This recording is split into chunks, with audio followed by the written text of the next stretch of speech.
Don't think that, oh, when I get a man or when I lose weight, I'm gonna be this, that. I'm not gonna be insecure anymore. You are. You will be.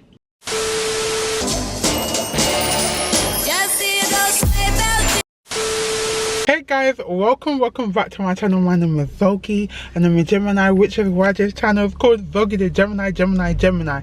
So it is another day of Vlogmas and I am here to talk my ish. Every single year I make this video where I'm just like, if you're fat, please watch this. And each year what I say differs, and this year I feel like is a little bit different. So if you're interested to see what exactly am I talking about, like why am I compelling all my plus size people then to this video, if you're interested, then make sure you stay tuned, and whilst you're there, make sure you like, comment and subscribe.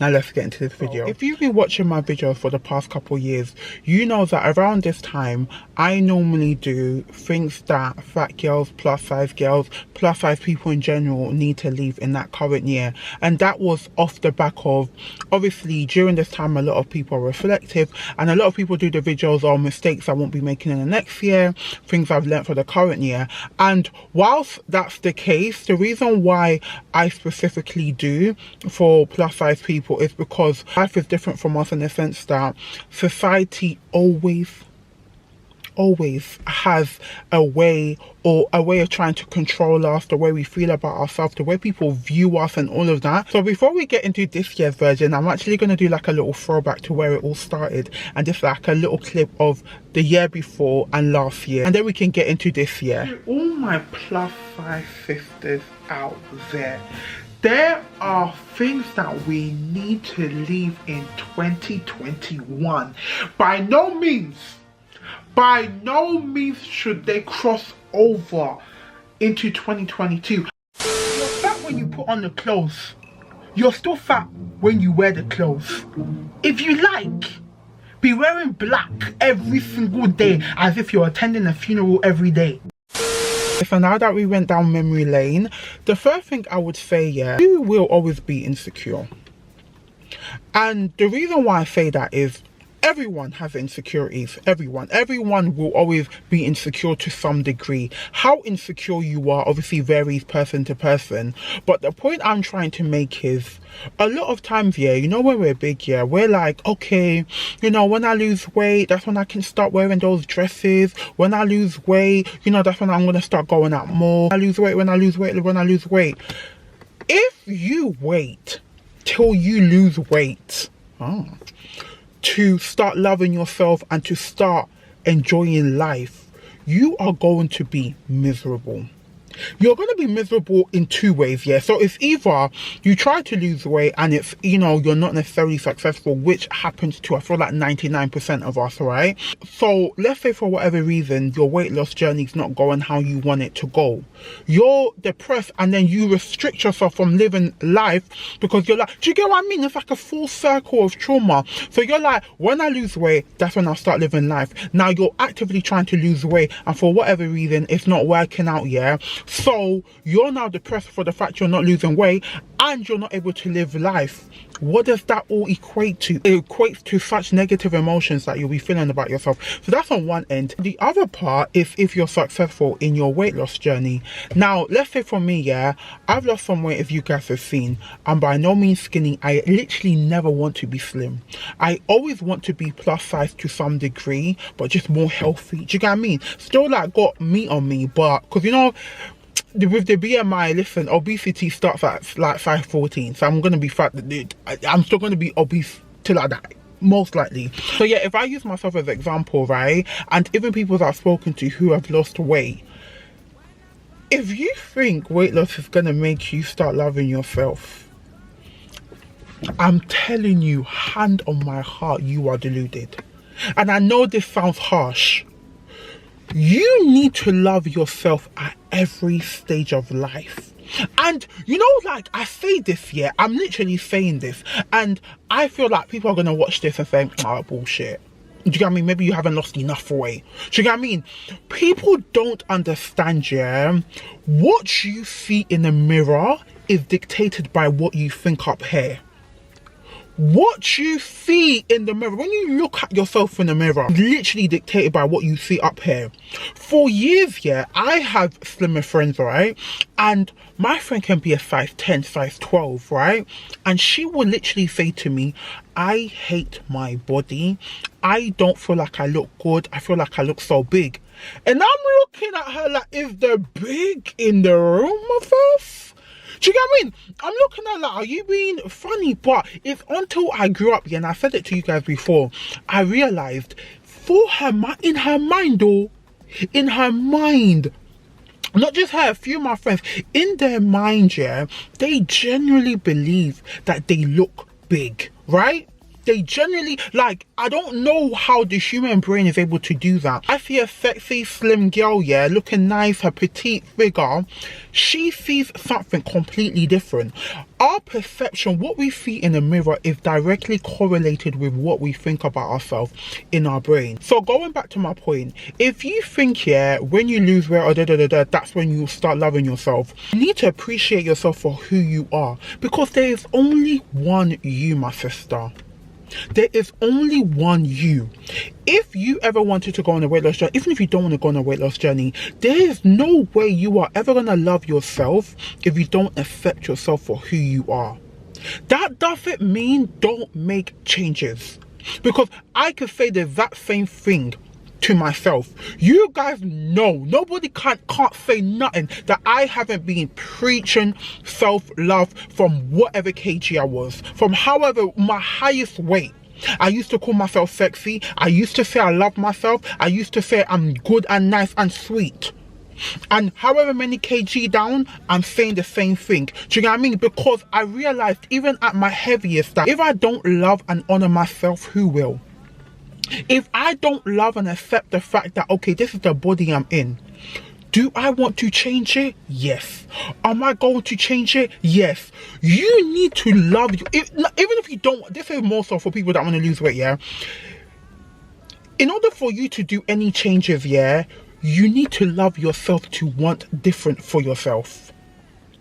People that lose weight, yeah, out of I want to make other people happy, or I will start feeling happy when I start losing weight, I'm telling you, the body dysmorphia they have is crazy, because they done it for other people's validation. If you live for other people's validation, if you live for other people's words, you will die at their words. Because when you get to where you want to be and you think you're socially acceptable, and it just takes that one person that you've been seeking validation from to say, oh, you look like you're putting on some weight, you know, you're crushed.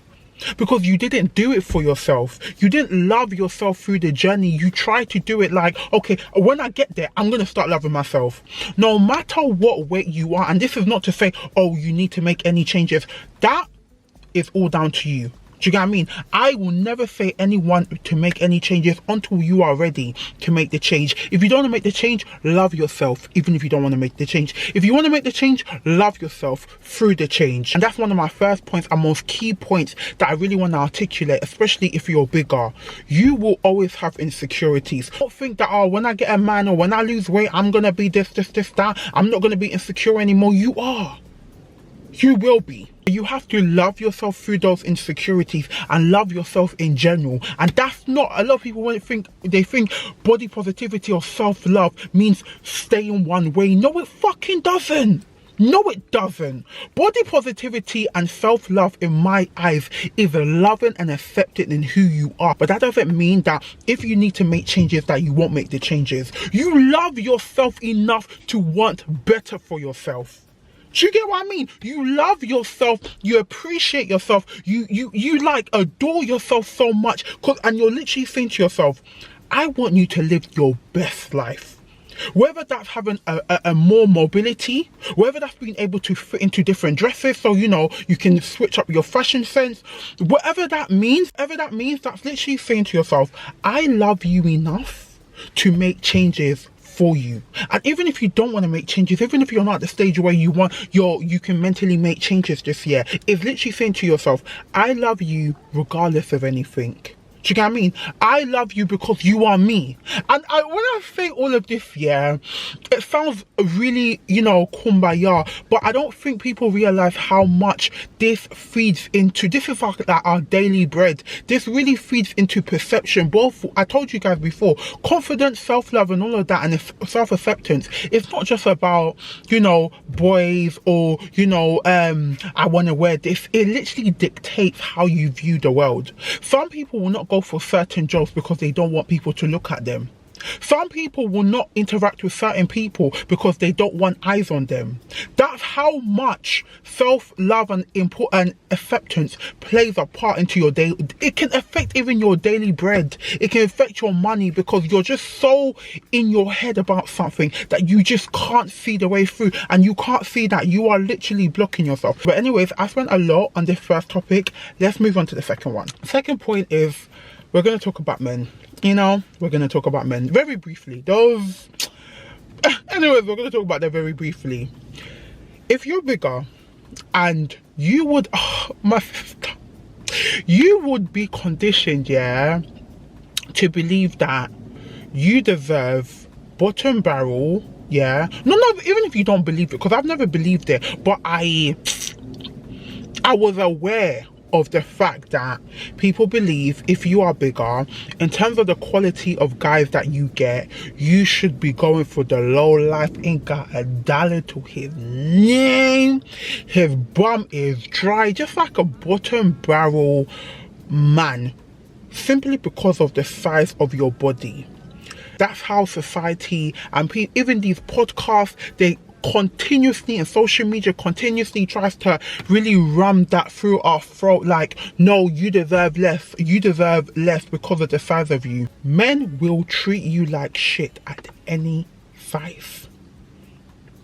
Men will treat you like hot garbage at any size. Let's not tie a size and a type of man. Let's dead that. That's what we really should leave in 2023. That, oh, if you're slimmer, men will treat you better. No, they won't. They literally won't. A man will treat you how you let him treat you at any size. And I dare someone to argue with me. What I would say is, the smaller you are, the more socially acceptable you are, the more men you will attract. And the reason why that is, I personally don't even think it's because, oh, you're so slim now, or that's why men like you. No, men seek the validation of people, men, like, especially men really seek the validation of men, right? Now, if you are more socially acceptable in terms of like how you look, yeah, socially attractive, they are more likely to want to gravitate towards you. They can then show you off to their friends like a trophy, because at the end of the day, that's what a lot of them are seeking, the validation of their friends or the validation from their family. Now, that doesn't mean if you're bigger, do you get what I mean? Like, that doesn't mean if you're bigger, men are not attracted to you. They're just scared to accept that they're attracted to you, which is why a lot of times they'll try and keep you as the in-house girlfriend. Do you get what I mean? They are physically attracted to you. They know they want you, but they are so wrapped up in what my boy say if I bring this big girl. They're so fixated on what other people will think about them being attracted to a bigger girl. But that is not even our problem, because men, like, they're not even men, those are boys. Men will treat you however they want to treat you. So far you let them treat you however they want to treat you. The funny thing is, yeah, even though, as I said, I'm still big, when I was much bigger, my dating experience, and you know, a video is coming out to explain this a bit more, was so much better. Men treated me so much better. I know the main contribution to that is because of my mentality and how I approach dating. I'll speak about that in the video coming out tomorrow, the day after, how I basically ruined my dating life this year, and I've literally collected so much trauma that is not even a joke. But anyways, that's why I can say, hand on heart, don't think because you're bigger you deserve a certain type of man, the one that no one wants. And if the guy even says, oh, you know, who's gonna want you, okay, fine, because the same way you wanted me, useless as you are, another man will want me. So don't ever, and I know it's easier said than done, but I'm telling you from the depths of my heart, sis, even if you look on social media, you will see that dating experiences across women are very similar. Love bombing, it happens across the board.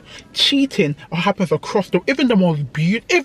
If somebody can cheat on Beyonce, if somebody can cheat on Beyonce, what can we do? If someone can even cheat on Megan Thee Stallion, what hope do we have? That even if you look at celebrities, yeah, which is, I would never like say like look at celebrities for, and because obviously their life is different, but they are normal people. But if we see these celebrities, yeah, that have so much money, they've done so much to themselves, they are beyond socially acceptable. They are the acceptable. Like, do you get what I mean? And men still cheat on them. You just need to know that it's not a you thing, it's a them thing. Don't think that, oh, if there's anyone that's watching there, if any of my bigger sisters, yeah, are like, well, you know, I'm just gonna accept him because, you know, this is just the best I'm gonna get. Don't ever think that, because that is your downfall. Having the mentality that you deserve less is how you attract less. Even if people say you are unrealistic. Now, I've been dragged on the internet, dragged for having dating standards. If you even type in Zogi, the Gemini drag or whatever, right, which you would see, obviously it's men saying, oh, who is this fat woman, believing that she deserves this, deserves that. But did I not get it? Did I not get what I wanted? Did it work out in the long run? No. Even dating standards, or even standards in general, should not be subjected to any size. And anyone that tries to make you believe that you should accept anything, or you shouldn't have certain standards because of the size of your body, those are the kind of people you need to evacuate from your life as soon as possible. Because I'm telling you, if you believe you deserve less, you will get less. And when you get less, you will stay in a depression because you're like, why am I attracting people like this? Whatever standards you want to have it. Because being slimmer, or being mid-size, or being bigger, it doesn't dictate how a man is going to treat you. A man is going to treat you however you let him treat you. Anyways, enough about men. Let's move on to my third and final point. So my third point is just to tie everything together, and that is to say, people are always going to have something to say. No matter what, no matter what you do to yourself, my sister, people are always going to have something to say. Because it's so easy, yeah, where people piggy bank off bigger people and be like, we're saying it for your health, we're saying it for your health. You're fat. You know. You don't need nobody to tell you.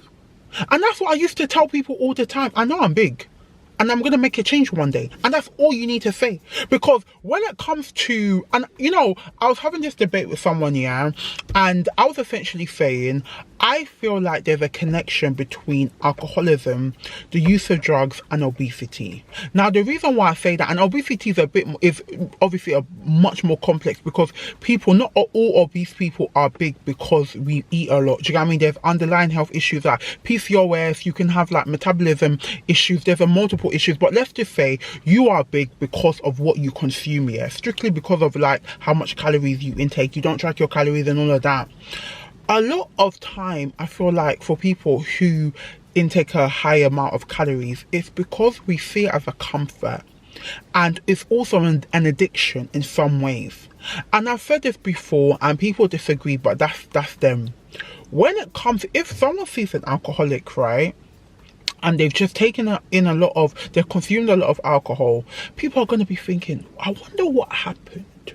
What triggers them to intake that amount, as to where it now, you know, impacts their daily living? And it's the same with someone that's on drugs. What is the root cause of the problem? What triggers you to go down this spiral? Like, it's almost a binge. You know how there's binge eating, there's binge drinking. That's essentially what alcoholic is. Drug is different, because drug is not good at it really in any capacity, but alcohol in some type of capacity is very much okay. The overconsumption of anything creates a problem. So when it comes to drugs, when it comes to alcohol, people are just like, I wonder what happened. But it's interesting that when it comes to bigger people, the first thing people say, and people said it to me, is just stop eating. If you ask someone, what's the best way to lose weight? They'll be like, I'll just stop eating. Just stop, just stop, put down the cakes. Put down the cakes. And it's interesting to me, when it comes to other people that have difficulties with different substances, yeah, everyone's trying to be like, I wonder what's happened, what triggers them, what is the cause, But when there's bigger people, everyone is so dismissive and be like, oh, you just need to stop eating, yeah? Just stop eating and you'll lose weight. People will always have something to say, no matter what size you are. People will always have an opinion on you. And if you're watching this and you're bigger, and even if you're not bigger, because I know there's a lot of people that watch me that are, normal sized, as I would call them, I need you to love yourself more than people's opinions. I need you to love yourself more than anything and everything that's ever been said to you. Because being a big person, yeah, in as much as someone can watch this video and say, well, you have a choice to stop, just lose weight. Do you think it's that easy to just stop eating? Like, do you think it's that easy to just lose weight? People really believe the best way for a big person to lose weight is just to stop eating. If that's the case, obesity won't be such a big issue if everyone just stopped eating. We know there's complexities and there's so many things that make it more difficult, which is why I would always say, do what works best for you. Do what you think is sustainable for you. Literally, people are always going to have something to say. Don't do anything for the validation for others. Don't do things to make other people happy, because as I said, if you live and are validated by people's words, you will die at those very same words. Anyways, I know this is kind of a deep video, and in all fairness, there's like a number of things that I wanted to touch upon. This is different from my previous years of if you're big, things, these are advice. This video is definitely different from the previous years. Those one a bit more jokey, but now that I feel like I've gone through so many changes in my life and I've really seen people's opinion and how people can try switch up on you, do you get what I mean? That's why I feel like, you know what? I need to, tell you guys the tea and really be honest, because these are things that are literally from the heart, and I can't lie, they've been on my mind for some time now. Anyways, let me know what you guys think down below, and thank you for watching another day of Vlogmas. I have another vlog coming out tomorrow. We're gonna keep this rolling, yeah? Even though I rate people that have started Vlogmas from the 1st of December. You guys know I just don't have that tenacity, but I'm here now. Anyway, thank you so much for watching, and I'll see you guys later. No, I'll see you guys tomorrow. Bye guys.